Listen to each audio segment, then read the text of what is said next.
I've spent over $100,000 in overseas salaries and made every hiring mistake in the book so you don't have to. But honestly, all of those mistakes were completely avoidable if I had the right information. Back in 2021, I first started hiring overseas for my e-commerce business and churned through bad hires, trying to figure out what I was doing wrong. Now that same business runs itself with my VA team, and we do $1 million a year in revenue. I'm Zach, founder of Talented. We've placed over 25 savage hires from the Philippines for 7- and 8-figure entrepreneurs. And today I'm going to break down the 3 worst mistakes I made and how you can dodge them. It's time to lock in. Now, the first part of this is around hiring the wrong person. I can provide all the training, all the leadership, but if I didn't pick the right hire from the start, it would all fall apart. And so the first part of that was assuming that English was the only criteria I had to vet for. I would do an English test, a speed test, send them a couple emails, and have them starting on Monday. But what I didn't realize was how much effort actually goes into building a proper vetting process to figure out the kind of person that they really are. Because good English, good internet does not mean good judgment, good value for my business.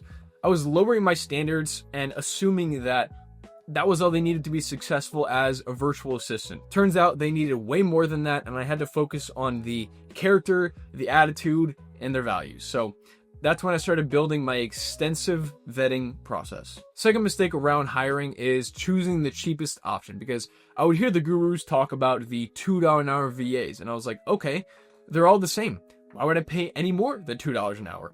Until I realized one was not like the other. Now, that's obvious in hindsight. 2 people are not the same, but I was so focused on getting the cheapest price instead of getting the best value. And so I would hire these $2 an hour VAs, and I would waste so much time trying to teach the most simple things to this person, and I could never trust them to handle anything basic. So I upped my budget, and once I started going to like the $5 an hour range of hiring from the Philippines, I found people that had the character I was looking for and were able to provide actual value and really learn the parts of my business. The third mistake in hiring was not having a clear outcome. I was hiring a VA rather than filling an actual role in my company. So now we hire for actual job titles, and we boil it down to like the 2 to 3 core responsibilities that they're going to be most responsible for, that they'll take ownership of, and that they'll have KPIs associated with. So this also makes it easier in my hiring process so that I can pinpoint exactly the kind of person that I'm trying to look for, like what that ideal candidate,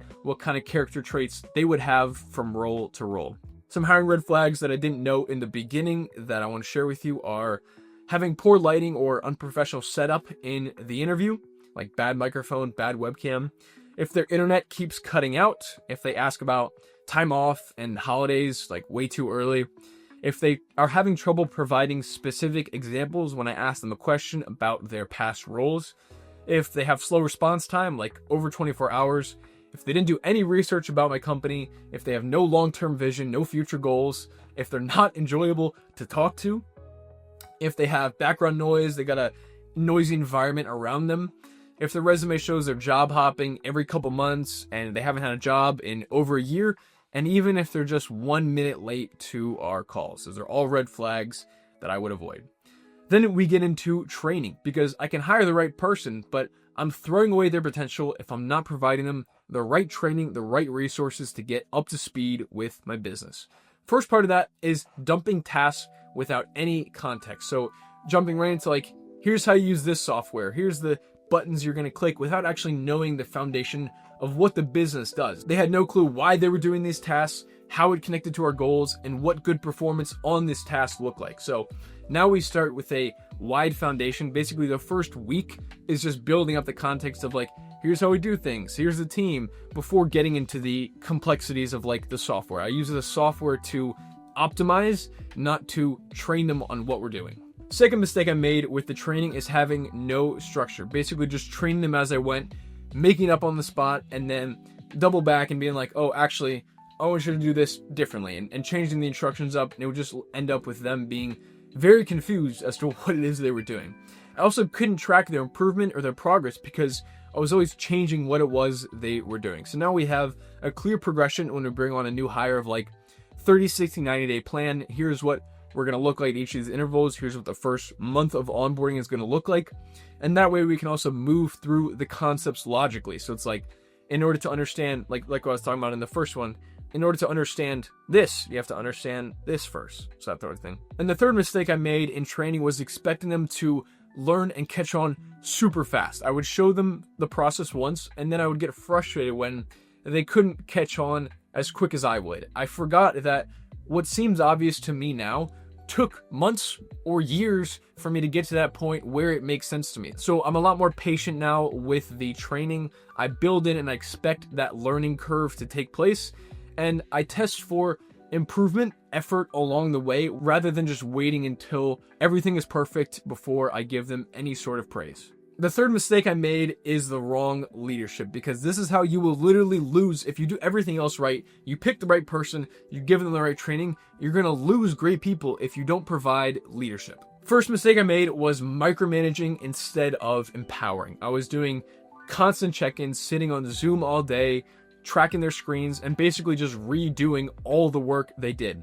I'd assign them a task and just hover over them the entire time to make sure they were doing it exactly the same way I would. But when I did that, I found I was basically training them that I don't trust you and I don't want to trust you. And so they never end up learning how to own the outcome, because they know I'm always there as the safety net to catch all their mistakes and correct every little micro thing they did wrong. But that's not what I wanted. I want someone who can think for themselves. And so I have to train that through my leadership. So I set the outcome, I set what KPIs we're optimizing for, I give them the tools to get there and let them figure it out on their own. Now, obviously that takes a lot of initial training, initial context, but with my team now, I can just give them the task, give them the outcome, and they'll use my decision-making process that they've learned over time in order to get there. The second mistake was not investing in the relationship, because sure, I hired them to take work off my plate, but then it would end there and I'll keep them in the same role forever and not actually develop them as people. I didn't know what it was they wanted to achieve. I didn't have any meetings with them. I would never send them casual Slack messages because I simply saw them as labor. But now I really get to know them as people and help them get to where they want to go. Now, I think this one was rooted in fear of investing the time into the relationship and then something going wrong, but now I find a huge ROI on it in terms of long-term partnerships with my team. I don't think I can ever see them at their best if I don't take the time to invest in that relationship. So when I was being very shallow with it, I never got the full potential out of them. The third mistake in leadership is only sharing when they were underperforming. I never told them when they did something well. I never celebrated their wins. I never explained how the great work they were doing was helping the business, how I couldn't do this without them.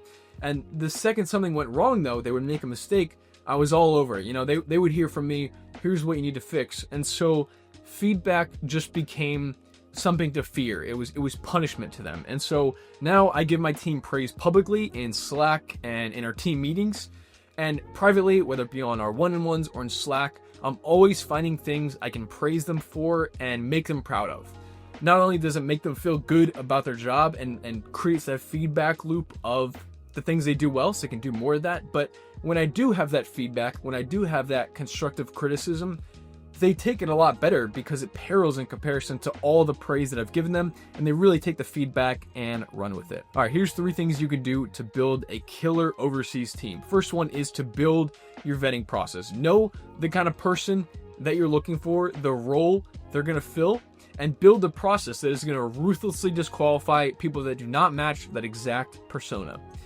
Then start your training with the context. You don't hop into softwares and difficult concepts right away. You explain the game you're trying to play and build the foundational knowledge for them.